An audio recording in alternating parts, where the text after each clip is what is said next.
스바냐서 3장 스바냐서 3장 1절에서 8절까지입니다. 생명의 삶 12월 4일분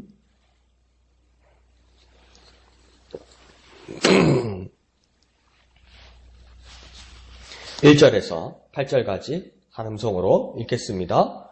패역하고 더러운 것 포악한 그 성읍이 화 있을진저 그가 명령을 듣지 아니하며 교훈을 받지 아니하며 여호와를 의뢰하지 아니하며 자기 하나님에게 가까이 나아가지 아니하였도다.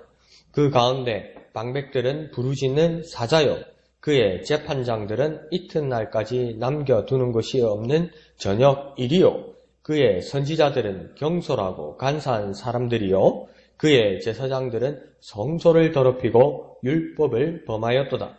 그 가운데에 계시는 여호와는 의로우사 불의를 행하지 아니하시고 아침마다 빠짐없이 자기의 공의를 비추시거늘 불의한 자는 수치를 알지 못하는도다. 내가 여러 나라를 끊어버렸으므로 그들의 망대가 파괴되었고 내가 그들의 거리를 비게 하여 지나는 자가 없게 하였으므로 그들의 모든 성읍이 황폐하며 사람이 없으며 거주할 자가 없게 되었느니라. 내가 이르기를 너는 오직 나를 경외하고 교훈을 받으라. 그리하면 내가 형벌을 내리기로 정하기는 하였지만 너의 거처가 끊어지지 아니하리라 하였으나 그들이 부지런히 그들의 모든 행위를 더럽게 하였느니라. 나 여호와가 말하노라. 그러므로 내가 일어나 벌할 날까지 너희는 나를 기다리라. 내가 뜻을 정하고 나의 모든 분노와 모든 진노를 쏟으려고 여러 나라를 소집하며 왕국들을 모으리라. 온 땅이 나의 질투의 불에 소멸되리라. 아멘. 스바냐서 이제 마지막 장을 보게 됩니다. 그래서 이 스바냐서가 아주 좀 어두운 부분, 부정적인 부분, 어떤 이렇게 정죄하는 부분, 그런 부분들이 많이 있는데 이 시기가 보통 어떻게 되냐면 기원전 한 8세기, 4세기, 12세기 이렇게 되는데 그런 부분에서 어떤 시기냐면 이제 이스라엘이 거의 멸망한 시기, 안 그러면 멸망이 다가오는 시기, 그런 시기들입니다. 그러니까 나라가 상당히 혼란 가운데 있고 두려움 가운데 있는 나라의 상황인데 그 상황에서 우리는 보통 뭘 희망합니까? 희망적인 소리, 소망적인 소리를 해줘야 된다고 생각하는데 보통 소선지서들의 내용 대부분은 뭐냐면 이래서 망하는 거라는 거죠. 이래서 큰일 난다라고 계속 경고의 말들이 이렇게 떨어지게 됩니다. 그러니까 그때 이스라엘 사람들은 멸망했다고 생각하고 끝이 났다고 생각할 때 아직 희망이 있고 소망이 있었다는 겁니다. 지금 내가 죽을 것 같잖아요. 내가 늘상 말씀드리잖아요. 죽을 것 같은 건 안 죽은 거예요. 내가 죽을 뻔했다는 건 안 죽은 거예요. 안 죽었으니까 내 입으로 죽을 뻔했다고 살아서 말하는 거 아니에요. 여전히 소망이 있고 여전히 희망이 있거든요. 거기에 대해서 하나님께서 경고하시는 말씀이 있을 때 순종하고 따르면 살아나는 것 같아요. 그러니까 스바냐서 진짜 보는데 스트레스다 이럴 수도 있는데 그 말씀으로 내가 다시 전환하게 되면 살아나는 말씀을 주시는 것입니다. 이 말씀 가운데서 소망을 가지고 살아나는 저와 여러분 되시기를 부탁드립니다. 자, 1절에 보면 이 성읍이 패역하고 더러운 것이 된 이유를 지금 2절에서 말씀하고 있는 겁니다. 이 성읍이 패역하다, 더럽다. 그 이유가 2절에서 나옵니다. 왜 이 성읍이 패역하고 더럽게 되냐면 듣지 않고 받지 않고 의뢰하지 않고 가까이 가지 않았기 때문이라는 겁니다. 그러니까 동사만 이렇게 찾아서 봐도 뭐든지 안 왔다는 겁니다. 뭐든지 안 했다는 겁니다. 그러니까 무엇을 해야 되는 것이 있는데 무엇을 해야 되는 항목에 대해서 조목조목 의도적으로 하지 않겠다고 거부하였기 때문에 이 성읍 전체가 더럽고 패역하고 사악하게 됐다는 겁니다. 그러니까 이유가 있는 거예요. 잘못된 이유가 있는 거예요. 왜요? 뭐든지 안 하겠다는 거예요. 경상도 말로 뭐든지 파이다는 거예요. 뭐든지 하라고 하면 아니라는 거예요. 그것 때문에 성읍이 더럽고 패역하게 되었다고 이야기합니다. 무엇을 안 했는지 한번 봅시다. 2절에 보면 명령을 듣지 않고 교훈을 받지 않고 여호와를 의뢰하지 않고 자기 하나님께 가까이 가지 않았기 때문이다. 이렇게 합니다. 뭐든지 안 했다는 겁니다. 근데 해야 되는 것들은 무엇입니까? 중요한 것이었고 소망이 있는 것이었고 긍정적인 것이었고 살아날 수 있는 것이었고 거룩한 것이었어요. 그것을 거부하면 무엇입니까? 자연히 거룩하지 못하니까 더러워지는 것이고 패역해지는 것입니다. 그런데 여기서도 아주 중요한 말을 하는데 하나님께 가까이 가지 않았기 때문이라고 말할 때 어떤 하나님이라고 이야기하냐면 자기 하나님이라고 이야기합니다. 여기서 뭐냐면 이 이스라엘 백성들에게, 이 성읍 사람들에게 하나님은요, 먼 하나님이 아니고요, 그냥 두려움만의 하나님이 아니고 친근감이 없는 하나님이 아니었습니다. 이전부터 이스라엘에게 하나님은 저들의 하나님이나 저 높은 곳의 하나님이 아니라 자기의 하나님이었어요. 나의 하나님이었어요. 그러니까 아주 친밀하고 이스라엘과 하나님 사이에는 가까운 사이였어요. 그래서 내 하나님이라고 그랬어요. 저들의 하나님이나 우리 아버지의 하나님이나 우리 할아버지의 하나님이나 우리 어머니의 하나님이지 나의 하나님은 아니라고 생각한 적이 없어요. 이스라엘 사람들은요. 하나님은 분명히 나의 하나님이라고 그랬어요. 근데 그 하나님께 이제는 배신하고 배반하고 돌아서서 가까이 가지 않았다고 이야기하는 겁니다. 어느 순간 돌아서 버렸다는 거죠. 그러니까 우리의 삶에서는 어떻게 살아야겠습니까? 우리는 누구의 하나님이 아니에요. 누가 기도 응답 많이 받은 그 사람만의 하나님도 아니고, 저 큰 교회에 막 부흥하는 교회만의 하나님도 아니고, 저 유명한 누구의 교회만의 하나님이 아니라 하나님은 모두의 하나님이고, 모두의 하나님이라는 것은 무엇입니까? 나 개인의 하나님이라는 것을 확실히 믿어야 된다는 겁니다.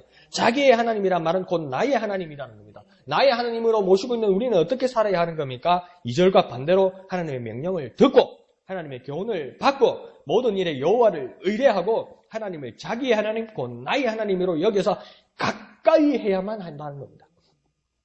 그런 사람에게만 삶의 소망이 있다는 겁니다. 그러니 우리는 항상 하나님을 생각할 때 어느 수식어를 생각해야 되겠습니까? 오늘 본문의 말씀을 따라 나의 하나님, 나의 하나님, 저들의 하나님이나 그 사람만의 하나님이 아니라 나의 하나님, 나의 하나님이라는 믿음을 가지는 저와 여러분 되시기를 부탁드립니다. 자, 3절에서 4절은 마땅히 자기 자리를 지켜야 할 사람들의 그 죄악상들이 나타납니다. 그래서 3절에 첫 번째 방백의 죄악에 대해서 이야기하고 있습니다. 방백은 대신이고 또 관료입니다.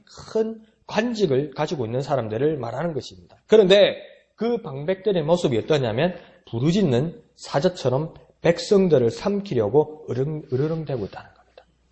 백성들이 밥이 되어 있다는 겁니다. 백성들이 나쁜 말로 자기 졸이 되어 있더라는 것이죠. 그런데요, 오늘날 이 사람들이 오늘날 용어로 말하면 공무원 아닙니까? 공무원.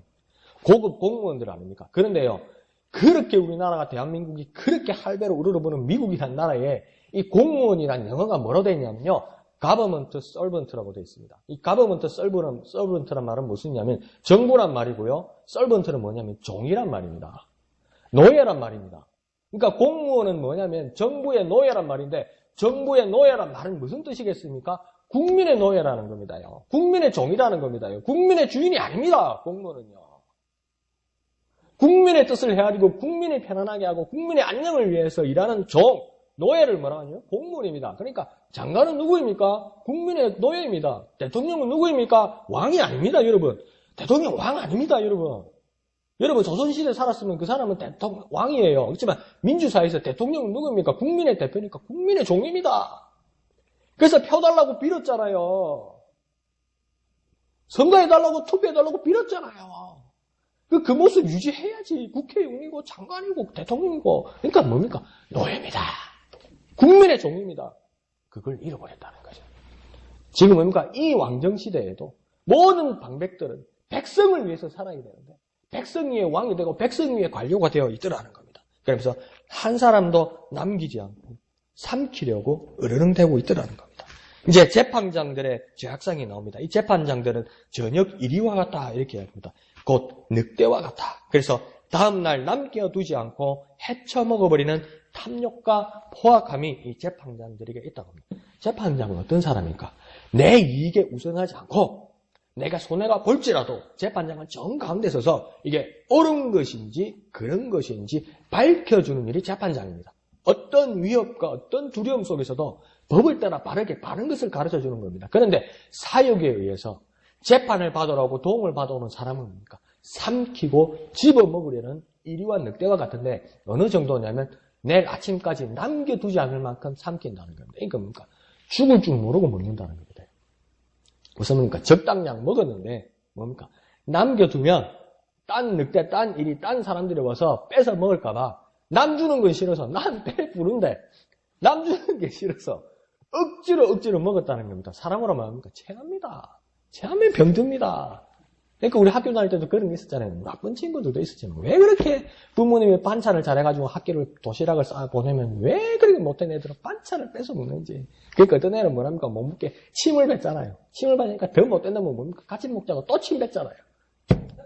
에휴, 이것처럼 뭡니까? 난 못 먹게 재판장이 이러면 됩니까? 근데 그 당시에 그랬다는 겁니다. 4절에 보면 선지자들의 제약상이 나옵니다. 원래 예민하고 예견하고 예언하고 앞길을 제시해야 할 만큼 겸손하고 경건하고 거룩한 삶을 살아야 되는 것이 뭡니까? 선지자입니다. 선지자는 자기 말을 하는 사람이 아니잖아요. 그러면 하나님의 음성을 듣고 하나님의 말씀을 듣고 백성들에게 말해줘야 되잖아요. 그러면 자기 마음과 자기 생각을 비워야 되고 다른 사람들의 유혹의 말을 비워야 되고 이렇게 정말 예민하고 하나님 말씀만 들으려고 노력해야 되는데 가만히 있으면 하나님 말씀 들립니까? 내가 자는데 하나님 말씀 들립니까? 내 하고 싶은 일하고 내 즐기는 일을 하는데 하나님 말씀 들립니까? 안 들리잖아요. 그러니까 막 우리도 어떡합니까? 하나님 말씀 깨달으려고 하나님 말씀 들으려고 기도하고 말씀 보고 이러는 거 아닙니까? 그만큼 노력하는데 선지자는 오죽하겠습니까? 하나님 말씀 받으려고 하나님 말씀 들으려고 그렇게 노력해야 되는데 반대로 겸손하고 간사하고 섣부르고 자신만을 생각하는 교만이 그 안에 가득 있더라는 겁니다. 그러니까 임명받아도 사명을 받아도 하나님께서 기대하시고 임명과 사명을 주셨지만 기름 부음을 주셨지만 그 직분에 마땅하게 일하지 아니하면 하나님의 음성은 들리지 않고 하나님의 뜻은 밝혀지지 않는 겁니다. 이거야. 그런데 선지자들이 그런 패망스러운 짓을 하고 있었다는 겁니다. 제사장의 제약상이 이제 나옵니다. 제사장은 어떤 사람입니까? 하나님의 만나는 곳, 하나님께 제사드리고 예배하는 곳을 깨끗하게 하고 거룩하게 하고 그것을 지키기 위해서 율법을 조항을 정확하게 지키고 백성들을 지도해야 될 사람인데 뭐하고 있습니까? 오히려 더럽고 율법을 파괴하였다고 합니다.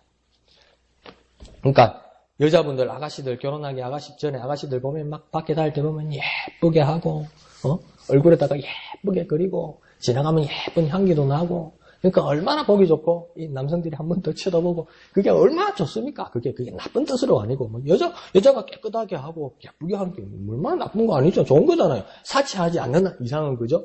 좋은 건데 집에 간 게 엉망이라. 밖에 놀 때는 깨끗하고 막 향기롭은데 집에 가니까 엉망이라 엉망. 하나 치워놓고 먼지는 이만치 쌓여있고 얼마 전에 양말이 막 침대 밑에 구겨져 있고 제사장이 그러고 있더라는 거죠. 근데 어디에다 그러고 있더라는 겁니까? 하나님이 모시는 성소에 그렇게 더럽혀 놨더라는 겁니다. 그런데 5절에서 하나님이 선지자가 뭐라고 말하냐면 여호와는 이들과는 다르다. 하나님은 이들과는 다르다 하랍니다. 그 여호와는 의로우시고 이 사람들처럼 불의가 있을 수 없고 피곤하거나 깜빡하거나 귀찮아서 한 번씩 쉬는 일도 없고 아침마다 빠짐없이 하나님 자신의 공의를 우리에게 비추어 주신다고 이야기하는 겁니다.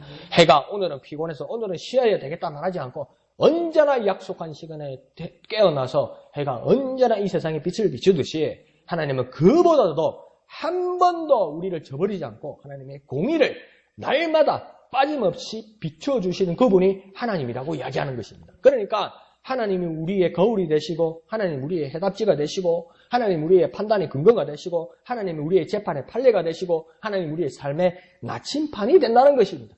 이렇게 하나님이 임명한 사람과 하나님이 기대하는 사람과 하나님이 확연하게 달라져 버리더라는 겁니다.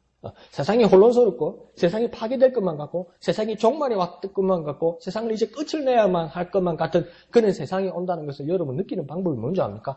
하나님 원래 의도하신 것과 하나님의 사명을 주신 것과 하나님의 지명하신 것과 정 다르게 갈 때요. 더 쉽게 말하면요. 하나님과 사람들이 구분될 때요. 너무나 차이가 날 때요. 이거 심각한 상황이었다는 겁니다. 그러면서도 또 왜 문제가 생기겠냐면 왜 사람들은 하나님이 말씀하셔야 되는데 하나님이 말씀하실 것을 사람이 정합니까? 그게 문제예요. 무슨 말이냐면요. 한 사건에 대해서 다 하나님 말씀이라는데 이쪽 무리들은 이쪽이라고 이야기하고요. 이쪽 무리는 이쪽이라고 이야기해요. 근데 다 이쪽 무리도 다 하나님 말씀 들고 와서 이게 맞다고 그러고 이게 맞다고 그래요. 그러면 하나님 입장에서는 왜 내가 해야 될 말, 내가 한 말을 너가 정하느냐는 거예요. 더 쉽게 말해서 내가 할 말을 너희가 왜 정해주냐는 거예요. 너희가 할 말을 나 하나님이 너희에게 입에 담아주는 게 아니냐? 근데 너희가 얼마나 지금 웃기고 있냐면 나 하나님이 해야 될 말을 너희가 내 입에 쑤시어 넣어주려고 한다고 그러는 거예요. 이거 심각한 거죠. 근데 저도 예외가 될 수가 없어요. 목회자들의 가장 이 함정이 뭐냐면, 저희의 가장 큰 함정이 뭐냐면, 저에게 유리한 말씀을 자꾸 찾아냈대. 그리고 저에게 불리하고, 저에게 불편한 말씀을 자꾸 덮으려고 할 때. 근데 우리는 이제 말씀이 성장하고, 우리가 하나님 앞에서 성장하려면 어떻게 됩니까? 내게 불편한 말씀이 있죠. 그걸 붙들어야 돼요. 그런 모습들이 이 사람들에게 전혀 없었습니다. 그 하나님의 의에 비추어 보니 이 불의한 자들은 수치를 알지 못한다고 오늘 말씀은 지적하고 있습니다. 그러면 이 불의한 자는 누굴까요? 5절 하반절에 말하는 이 불의한 자들은 도대체 누구입니까? 5절 하반절에 이 불의한 자들이 누구입니까? 3절, 4절에 나오는 방백, 재판관, 선지자, 제사장들입니다. 그러니까 이 방백, 재판관, 선지자, 제사장들은 다 누구입니까? 사회적으로 또 공동체 안에서, 예배 공동체 안에서 지도자들이고 어른들이고 대접받고 백성들의 기대를 받는 사람들 아닙니까? 그러니까 사람들이 하나님 또한 그들을 믿었고 기대하고 하나님이 그러고 있었다는 거 아닙니까? 하나님께서 사명 주셨으니까 하나님께서 제사장 세우시고 선지자 세우시고 나라의 지도자로서 방백을 세워 놓았는데 하나님이 세웠다고 그러니까 백성들이 뭘 알겠습니까? 하나님이 세웠다고 그러니까 하나님 그 사람들을 믿었을 거 아닙니까? 사람들도 그 사람 믿었을 거 아닙니까? 하나님이 세우신 거니까 모두가 존경하고 모두가 기대하고 있는 그 사람들이 이렇게 엉망진창이 되어버렸다는 겁니다. 그러니까 이제 하나님이 개탄하고 계시고 백성들은 도탄 가운데 빠져서 혼란 가운데 있다는 겁니다. 누구 때문입니까? 이 불의한 자들 때문이고 이 불의한 자들은 어떤 자들입니까? 백성과 공동체의 지도자인 사람들이었습니다. 자, 그러면 우리의 삶에서 하나님이 소명으로 우리를 부르시고 우리가 떳떳이 해야 할, 우리가 당연히 해야 할 일을 사명으로 하나님께서 주셨으면 우리는 그 자리에서 그 일을 제대로 해야 되는 겁니다. 저 사람들이 잘못했네, 이것뿐만 아니라 무엇입니까? 내게 주신 사명, 하나님께서 내게 부르셔서, 하나님의 공동체를 부르셔서 내가 해야 될 일을 분명히 말씀하셨고 모른다고 우리는 말할 수 없고 분명히 내가 받은 사명이 있고 해야 될 일이 있는데 그것을 분명히 해내야만 한다는 겁니다. 다시 한번 말해볼까요? 내가 아무리 떳떳해도요, 내가 한 일에 대해서 하늘을 우러러 한 점 부끄러움이 없어도요, 하늘을 우러러 한 점 부끄러움 없는 것도 참 중요하고 좋지만요, 더 중요한 것은 무엇입니까? 하나님의 의로운 원칙과 하나님의 거울에 허물이 없어야 되는 겁니다. 하나님 없이 내 양심으로 나는 떳떳해, 괜찮아, 왜? 난 당당한데. 그게 중요한 게 아니고요, 하나님의 의로운 법칙을 따라 하나님이 주신 사명을 따라 내가 살아왔는지가 더 중요하다는 것입니다. 그런 모습에서 여러 지도자들에게는 문제가 있었다는 거죠. 우리의 삶은 하나님 앞에 서서 하나님의 원칙을 묻고 하나님의 원칙대로 살아가서 그 사명을 이루는 저와 여러분 되시기를 부탁드립니다. 자, 6절은 이 성읍에 이제 어떤 일이 일어나냐면 나라가 끊어지고 망대가 파괴되고 거리가 비어지고 성읍이 황폐하게 되었다고 이야기합니다. 그러니까 이 도시, 이 성읍 안에 이 나라 전체가 완전 폐허가 되어버린 겁니다. 그러면 이렇게 나라가 어렵게 된 이유가 무엇입니까? 첫 번째는 무엇이겠습니까? 6절의 말씀 기조 그대로 따라가면 하나님이 먼저 그러하게 하셨다는 겁니다. 그리고 두 번째가 가장 중요한 것 중에 하나인데요, 하나님이 그러면 이렇게밖에 하실 수 없는 이유가 있을 거예요. 그러니까요, 하나님하고 사람하고는 달라요. 사람은요, 잠만 조금 못 자고요, 뭐가 피곤하고 몸이 아프면요, 짜증이 늘어요. 짜증이 늘면요, 괜히 딴 사람한테 풀고요, 괜히 평소에는 괜찮은 것도 뭡니까? 막 화내고, 짜증내고, 내 금쪽 같은 아들이, 금쪽 같은 딸이 회사 잘 갔다 와서 아들아 반갑다, 딸아 반갑다, 내 괜히 엄마 아빠한테 짜증내고, 화내고, 그러니까 속으로 이놈이 도대체 왜 이러노? 어찌하고 다르게. 근데 왜 그렇습니까? 걔가 성격이 나쁜 게 아니고요, 뭔 일이 있었어. 밖에서 뭔 일이 있었어, 이게. 힘들고, 피곤하고 그러니까 뭡니까? 왜 엄마 아빠한테 푸냐고요. 그건 잘못한 거지만, 뭔 일이 있었던 거 아닙니까? 사람은요, 당사자가 아닌 사람한테 화내고 짜증냅니다. 왜요? 힘들고, 피곤하니까. 그것을 제대로 해내지 못하니까. 그런데 뭡니까? 자기는 이유가 돼도 뭡니까? 당하는 사람은 이유가 없는 거 아닙니까? 당하는 사람은 이유가 없는 거 아닙니까? 그러면 하나님께서, 그러니까 너 왜 짜증내냐? 너 왜 화내냐? 그럼 지도 이유 말할 거 없으니까 왜 화냈어? 왜? 내 맘이다! 이라고 꽉 가잖아요. 이유가 없어. 그런데 뭡니까? 하나님은 그렇게 이유 없이 그렇게 일하시는 분 아니라는 겁니다. 하나님이 능력이 있고 하나님이 힘이 있고 하나님이 워낙 강하시기 때문에 하나님 마음대로 하는 거 아니라는 겁니다. 그렇다고 하나님 마음대로 하는 거 아니라는 겁니다. 하나님은요.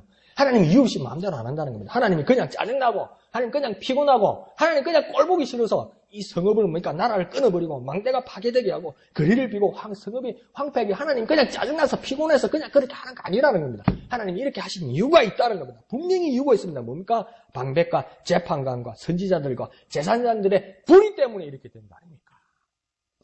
그러니까 하나님 마음대로 하는 거 아니에요. 하나님 그 이유가 있어서 그에 대한 징벌을 하고 거기에 대한 교훈을 하시는 겁니다. 그러니까 사람하고 다른 거죠. 사람하고는 다르죠. 자, 그러면 우리의 삶으로 비추어 보아서 내 모습에, 내 삶에, 마음에 불의한 것이 있습니까? 그리고 하나님의 거울에 비치는 흠이 무엇입니까? 그것을 제거하고 그것을 회개하여서 씻어내는 저와 여러분이 되어야만 합니다. 그래야만 하나님 앞에 거룩한 모습으로 나아갈 줄로 믿습니다. 자, 이에 7절은 하나님의 1차 명령과 교훈이 나옵니다. 하나님 뭐라고 말씀하시냐면 오직 하나님만을 경외하고 교훈을 받으라고 선지자를 통해서 말씀하고 있습니다. 그러면 정했던 형벌을 7절에 보면 그치겠다고 약속하십니다.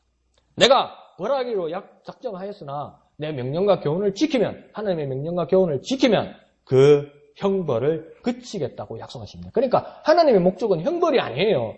아무리 내 눈앞에 형벌과 재앙이어도 그건 하나님의 목적이 아니에요. 하나님이 손을 뻗으셔서 그렇게 하셨다 해도 형벌이 하나님의 최종적인 목적이 아니에요. 무엇입니까? 회복하게 하고 그치게 하고 다시 살아나게 하는 것이 하나님의 목적이에요. 그걸 위해서 하나님 주시는 자극일 수 있는 겁니다. 그렇게까지 하나님께서 형벌을 그치겠다고 약속을 하셨는데 하나님 보실 때 백성들은 뭘 하고 있냐면 그러나 여전히 성읍의 지도자들과 사람들은 모든 행위를 더럽게 하였다. 그치면 너희들이 그치면 내가 그치겠다고 하나님께서 말씀하셨는데 백성들은 그 말씀을 듣고도 듣지 못한 게 아니에요. 못 들었다고 말하는데 못 들은 게 아니에요. 학교에서 선생님이 자 숙제 꺼내봐라. 어제는 숙제 꺼내봐라. 그러니까 숙제를 탁 꺼냈네. 숙제 검사. 니는 왜 안 해왔노? 못 들었어요. 야들은 어째 들었노 그러면? 말씀 안 하셨어요. 야들은 그러면 숙제 어떻게 해왔나는 거 아니에요. 어째 니만 안 들었노? 어째 니만 이거 다 앉아가지고 숙제 말해주는데 니만 안 들었노? 그러면 숙제 말 해준 게 맞나? 말 안 해준 게 맞나? 자 보세요. 한 반에 만약에 30명이 있어요. 숙제 검사를 하는데 29명이 숙제를 해왔어요. 근데 한 명이 숙제를 안 해왔어요. 근데 왜 숙제 안 했노? 어제 선생님이 말씀 안 하셨어요. 그러면 선생님 말씀 안 하신 게 맞습니까? 선생님 말씀 하신 게 맞습니까? 하신 게 맞잖아요. 그러니까 이 백성들도 뭡니까? 여전히 모든 행위를 더럽게 하였다 할 때 하나님 경고를 들은 겁니까? 안 들은 겁니까? 들었어요. 들었는데 안 한 거 아니에요. 들었는데 안 한 거 아니에요. 그러니까 우리도요. 우리 모습을 한번 보세요. 하나님 얼마나 말씀하십니까? 이 대한민국 교회는 얼마나 지겹게 말합니까? 새벽에 6번 일주일을 보면 주일 아침, 주일 오후, 수요일, 금요일 막 특별 기도 막 그렇게 기회가 딱지 있도록 말하는데 나 들은 적 없습니다. 이런 식으로 행동하는 거 아니에요 지금. 하나님 언제 그런 말씀하셨습니까? 언제 말씀하시기는 기회 딱지가 않도록 말씀하셨지. 똑같은 상황입니다 이게요. 특별한 상황이 아니고 우리하고. 근데 어느 정도로 행위를 더럽게 했냐면 그 앞에 수식어가 뭐냐면 부사어가 부지런히 그렇게 하였다. 더럽히고 죄악을 저지르는데 실수 정도가 아니고 부지런히 그렇게 죄를 지었다. 옆에 주석에 보면 뭐라냐면 아침부터 그랬다. 아침부터 저녁까지 부지런히 그런 일을 했다. 야, 어떻게 그 불의한 행동을 부지런히 하는 걸까요? 죄악은 어떻게 해야 그렇게 부지런히 하는 걸까요? 과연 어떤 모습일까요? 혹시 하나님이 보실 때 우리의 고집된 모습을 보고도 하나님 그렇게 말씀하시는 걸까요? 우리 보고 어떻게 그렇게 부지런히 너희는 어찌 그렇게 부지런히 그렇게 불의하노? 어쩌다가 하는 것도 아니고 실수하는 것도 아니고 너희는 어찌 그렇게 그렇게 부지런하게 불의하노? 어떻게 그렇게 부지런하게 절대 안 하노? 뭐든지 나는 그렇게 부지런히 말했는데 너희는 하나같이 부지런히 안 하노? 참 대단하다. 대단해. 우리 어른들 말로 소다 소. 그렇게 말씀하시고 하나님 단식하시는 거 아닐까요? 이 백성들에게 단식하셨던 것처럼 오늘 우리의 모습에 하나님은 단식하고 계신 건 아닐까요? 8절은 이에 하나님께서 이제 돌이킬 수 없는 벌이 임할 것만 같습니다. 그런데요, 8절을 한번 다시 보면요. 8절의 중반절을 보면요. 동사만 바라보면요. 기다리라. 뜻을 정하고 쏟으려고 한다. 내가 다시 모으리라. 그리고 소멸되리라. 이 말씀을 하나님이 왜 하시는 걸까요? 하나님이 작정을 써서 완전히 멸망시키길 원한다면 기다리라. 뜻을 정할 것이다. 쏟을 것이다. 모을 것이다. 소멸될 것이다. 이게 말 안 하면 되잖아요. 그냥 쿵 하고 끝내버리면 되잖아요. 전쟁에 가장 성공할 수 있는 비결이 뭡니까? 기습 아닙니까? 기습. 예상하지 못할 때, 적이 예상하지 못할 때 확 쓸어버리는 게 가장 효과가 있는 거 확실한 거 아닙니까? 근데 하나님은 뭡니까? 혼난다. 큰일 난다. 소멸된다. 위험하다. 왜 자꾸 이렇게 하나님 말씀하시는 것일까요? 혹시 하나님은 다시 한번 우리를 기다리고 계신 거 아닐까요? 이렇게 경고하시면서도 하나님 우리 기다리고 계신 거 아닐까요? 그러니까 8절의 말씀은 끝이 났다는 말씀이 아니라 하나님 다시 8절로 통해서 2차로 하나님의 명령과 교훈이 내려지는 것이 아닐까요? 큰일 났다고 알았다면 삶을 바꾸겠죠. 큰일 났다고 알았다면 회개하겠죠. 큰일 났다고 알면 하나님 앞에 가까이 나아가겠죠. 하나님 그걸 기대하고 계신 건 아닐까요? 하나님의 모습은 오늘 바라보는 어떤 모습이십니까? 다시 한번 경고하시는 것입니다. 하나님이 이렇게 계속해서 우리에게 경고하시는 것이 무엇이겠습니까?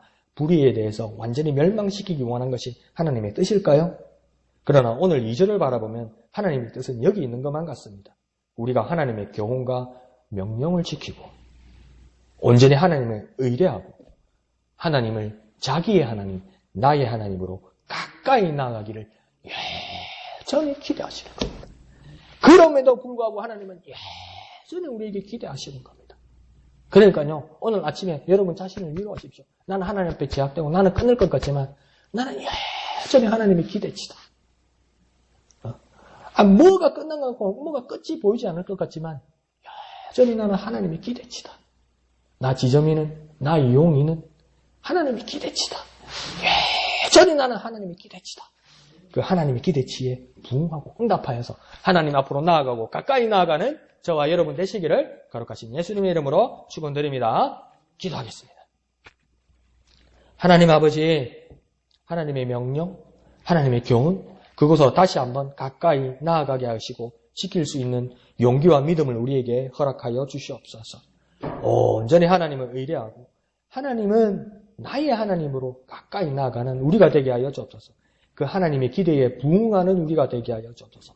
여전히 나는 하나님의 기대치임을 잊지 말고 살아가는 우리가 되게 하여 주옵소서.